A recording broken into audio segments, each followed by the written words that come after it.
Picture a tiny lizard in the moonlight. Rocky desert, stars everywhere.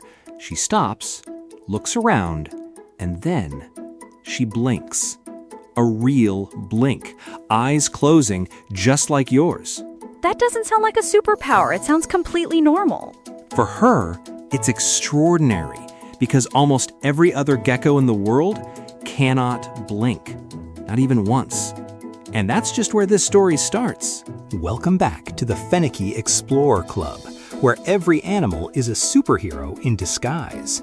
Calling all Fennekians. This week, we're heading to the rocky deserts of Pakistan, and we've found something extraordinary. A tiny spotted gecko who, if something grabs her tail in the dark, drops it right there on the moonlit stone. The tail keeps dancing by itself for 30 minutes while she runs. Let's go! All right, before we get to the superpowers, I want us to feel where we are, because the place this animal lives is important to the story. Yes, I was gonna ask. When I hear lizard in the desert, I picture sand, dunes, hot. Right, and this is not that. The leopard gecko lives specifically in a rocky desert scrubland. We're talking Pakistan, Afghanistan, northwestern India, Iran. Mountains, highlands, ancient stone. And her habitat is crags and crevices, boulders, flat slabs of rock. The ground is compacted gravel, not loose sand. So she's a rock animal, not a sand animal. Completely. She doesn't do dunes. She does outcroppings. And that distinction matters because the rocks are doing something for her that sand cannot do. What's that? Storing heat. Rocks absorb a lot of heat during the day and then release it slowly through the night.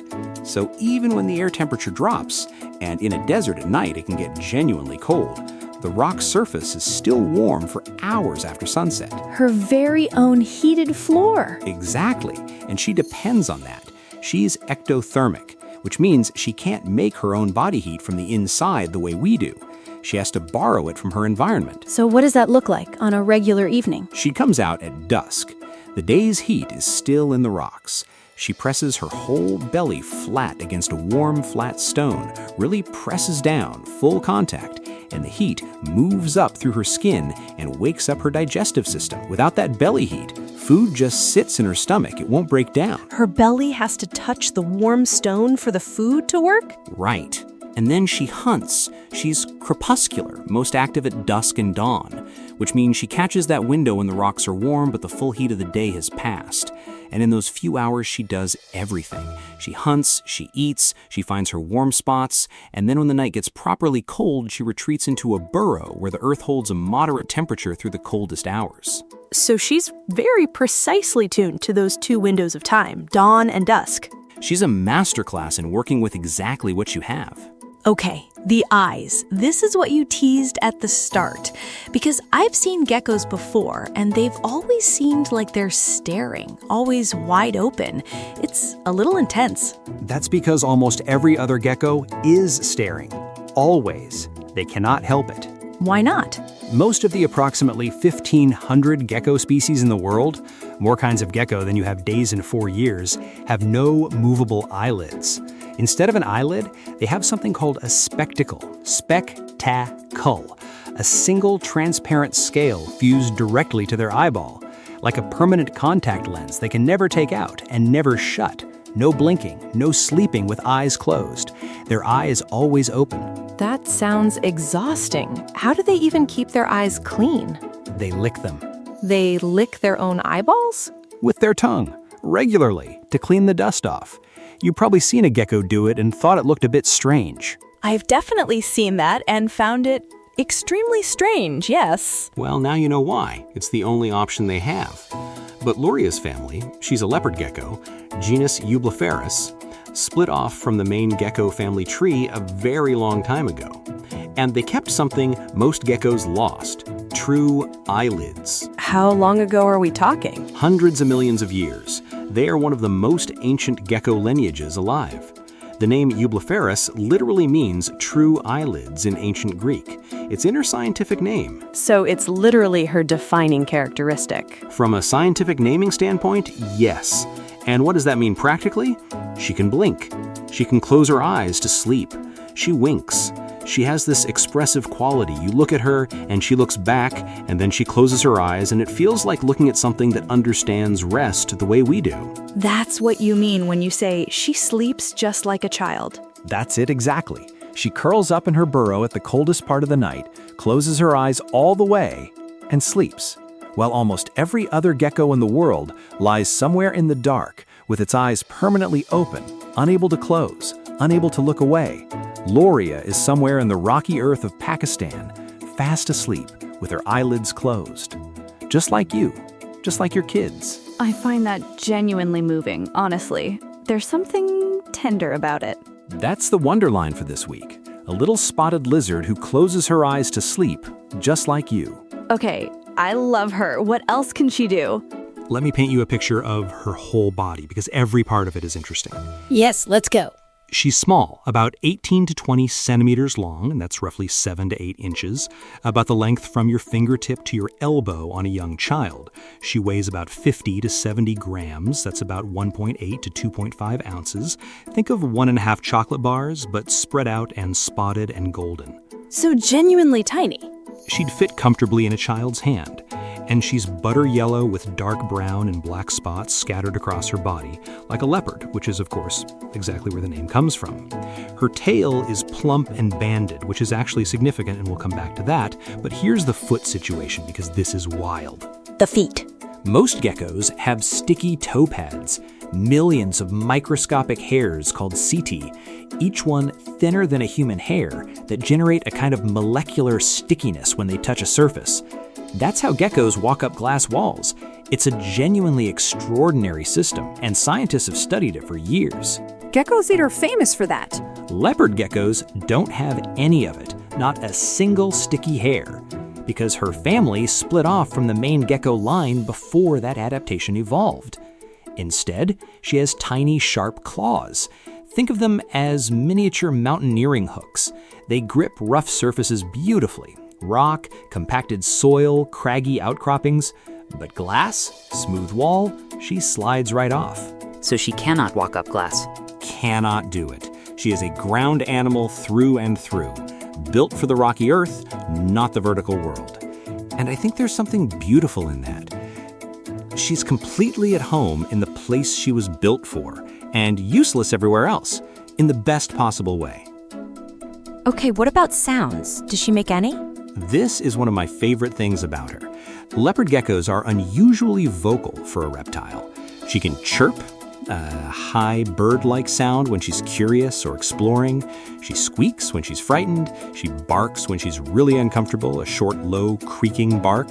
She clicks during mating season, and baby geckos can scream when they're very distressed. Wait, they scream? Full-on screaming hatchling, yes. She has unusually elastic vocal cords for a reptile, which gives her more range than most of her family. A lizard that chirps and barks and screams. Okay. One more body fact, because kids always love this one. She sheds her skin regularly.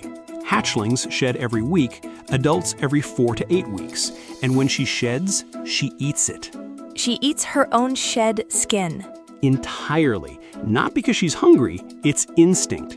In the wild, leaving shed skin near her den would tell predators exactly where she lives. So she removes all the evidence. And the shed skin has minerals and nutrients in it that she'd lose otherwise. It's both camouflage and recycling. That is disgusting and genius in equal measure. The wild does both at once. Now, the tail. Because the tail is doing multiple jobs simultaneously, and I want to build to the big reveal properly. It's the plump one you mentioned. Yes, and I want you to notice that word, plump. Not thin, not just a balance organ, fat. Why? Her tail is her fat reserve. Her body stores food energy there.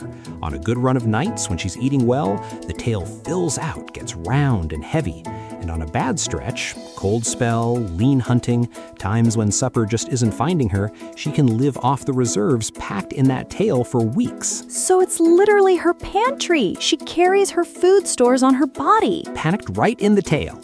A leopard gecko with a plump tail is a well-fed gecko. A thin-tailed gecko has been through hard times. You can read her whole recent history from the shape of her tail. That's extraordinary. She's walking around with all her survival savings right there. And this matters a lot for the next superpower, because her tail is not just fat storage, it's also bait. Oh, that sounds ominous. It's actually the most incredible thing she does. Let me tell you about the dancing tail. Actually, before I get to the escape version, I want to talk about something she does when she hunts, because it's one of the most mesmerizing things to watch. Something with her tail? When she's locked onto something, her tail begins to sway. Back and forth, the slow rhythmic movement, while the rest of her body stays completely still. Nobody's quite certain what it means, whether it helps her balance as she lines up a strike, whether it's something her body does when her focus goes deep, but it happens, and it is something to see. The whole animal locked, except for that one slow swinging tail, and then she strikes from absolute stillness. The whole animal locked except for that tail. Completely. It looks almost hypnotic for a child watching it the first time. That patient, focused stillness, and then nothing, and then the strike. She's a careful hunter, not a speed chaser. A patience hunter, which suits an animal that lives in cold, rocky terrain where chasing things would burn more energy than she could gain. And then snap. Very precisely. She's a deliberate, careful hunter, not a speed chaser. A patience hunter, which suits an animal that lives in cold, rocky terrain where chasing things would burn more energy than she could gain.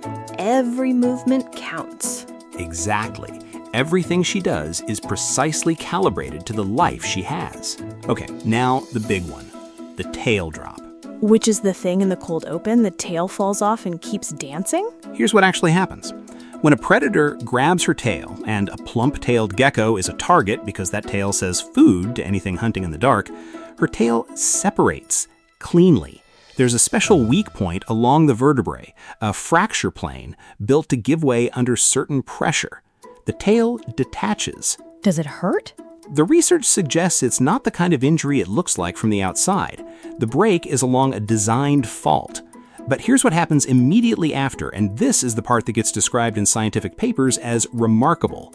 That detached tail, lying on the rock, completely separated from her body, keeps moving by itself. Wait. For up to 30 minutes, half an hour, the severed tail flips, jumps, arcs up off the ground, writhes back and forth, all on its own. Full rhythmic movement. Think of a small, fast-twitching fish out of water, but going for much longer with purpose. The tail is dancing on its own for 30 minutes. 30 minutes. Imagine a children's cartoon episode, a full episode, while this tail is still going. The predator stops pursuing Luria. It turns toward the tail. It cannot look away. It snaps at it, circles it, is completely consumed by it, while Luria is 50 meters away in a crevice, catching her breath. She buys herself 30 minutes with her own tail. And it's doing two jobs. First, visual distraction. The predator's attention is locked on the movement. Second, the tail has fat in it, real food value, and the predator often eats it, so Luria pays in part of herself and gets her life in return. I mean, that's genuinely hard to take in. She chooses to give up part of herself. And here's where it goes from remarkable to something that I think is really important for kids to hear about, because it has a mirror in their own lives. After Luria escapes, she has a stub where her tail was. Her pantry is gone, and then comes the long, careful weeks. What happens? She regrows it. Over many weeks, the exact time varies with conditions, her body builds a new tail. Not a perfect copy. The original tail had proper vertebrae inside, a stack of bones along the spine. The new tail fills that space with cartilage instead, the bendy stuff that holds your nose in shape. Smooth, slightly rounder at the tip, the banding pattern just a little different than before. So it's not the same tail. Not identical, but it's wholly hers, every cell of it. And it eventually stores fat again, and warms against her body again. And she is herself again, changed in one small way, but herself. I keep thinking about the child mirror there. The tooth that falls out and the new one comes in. The scrape that heals but leaves a slightly different patch of skin. The thing that comes back changed but still yours. That's exactly the emotional frame for this week's story. The wonder line isn't just the tail dance, it's the whole arc. let go of part of yourself to keep the rest, and then your own body does the work of making you whole again. I think a lot of children have felt that, in smaller ways. The story is trying to give them Lucoria's version of it, so that when it happens to them, and it will, they already know it's a thing a creature can do. Okay, so leopard geckos. They're incredibly popular pets, like very well known in the pet world. What's the conservation picture? It's actually a genuinely good news story, which I love because we don't get enough of those. The IUCN, that's the international body that assesses how threatened different species are, classifies leopard geckos as least concern. The wild population is stable. That's great. Was there ever a problem? There was a period when collection from the wild for the pet trade was a real pressure. They're beautiful animals, they're curious, they're handleable. Of course people wanted them, and wild collection was happening. But the captive breeding community took over. People started breeding leopard geckos at home in significant numbers and very successfully. It turned out leopard geckos breed well in captivity, enormous numbers of them. Today, 9 out of every 10 leopard geckos in the pet trade were born in captivity, hatched at home, never touching wild soil. So most pet geckos have never lived in the wild? Their parents may not have. Their grandparents may not have. They've been born safe. And what that means for Luliniria's cousins on the Moonlit Rocks of Pakistan is that the hunting pressure has dropped dramatically. They're not being taken in the numbers they once were. So the children who love geckos at home, their love, their enthusiasm, their wanting a gecko, actually contributed to solving the problem? The demand for geckos created the captive breeding industry that relieved the pressure on the wild population. It's one of the more interesting feedback loops in the human-animal relationship. Loving them became a form of protecting them. I want children to hear that clearly, because the message is not don't love reptiles. It's the gecko you love was born safe, and her great-great-grandmothers are out on those moonlit rocks right now, and they're still there partly because of how much humans love these animals. The wild gecko stays wild because the pet gecko was born at home. And loving the one at home becomes loving the desert it came from. That's the most hopeful conservation story we've told this season. I think so. Okay, I want the weird extra stuff, the things I didn't know to ask about. You ready? Hit me. Her sex was decided by temperature before she was even born. What? Leopard geckos have temperature-dependent sex determination. The warmth of the egg as it incubates, the specific range of degrees, determines whether the hatchling will be male or female. It's not in the genes the way it is for us, it's in the heat. So if you moved the egg to a different temperature during incubation... Different gecko. And here's what's genuinely strange. The temperature that produces the most males is somewhere in the middle. Go cooler, you get females. Go hotter, you get females again. The male temperature is a specific band in between. So her sex was determined by where her egg happened to be sitting in the soil relative to how much sun that patch of ground got? Billions of tiny decisions made by soil temperature, all adding up to who Luria is. Right. Okay, I need a moment with that. Take your time. What else? She's solitary, completely. She doesn't have a family unit, doesn't live in groups, doesn't share her burrow. Her territory is hers alone. During mating season, males find females and there's a brief interaction, and then the female lays her eggs, 2 at a time, up to 8 clutches a season, and leaves. The hatchlings emerge and are immediately on their own. No mother, no nest, just the rocks. Born alone into a boulder field. And surviving. That's the kind of competence we're talking about. A 2 to 5 gram hatchling under 1/5 of an ounce with no parents and a full set of instincts. 2 grams. That's about the weight of a paperclip. A paperclip weight animal on its own in a stone desert. Hunting and thermoregulating and finding a burrow. And somehow it works. Okay, quiz time, Fenekins. We're going to ask you 3 questions about Luria, and we want you to say the answer out loud before we tell you. Ready? Question 1. This is the superpower that makes Luria different from almost every other gecko in the world. Almost every other gecko cannot do this, not even once. What is it? Fat. Her tail is her pantry. All her stored energy packed into the tail. It's the thing she eats off when hunting is hard. A plump tail means she's been doing well, and it's also what she gives away when she has to escape. 3 for 3, Fennekies. You know your gecko. Before we go, what are we taking home from Luria this week?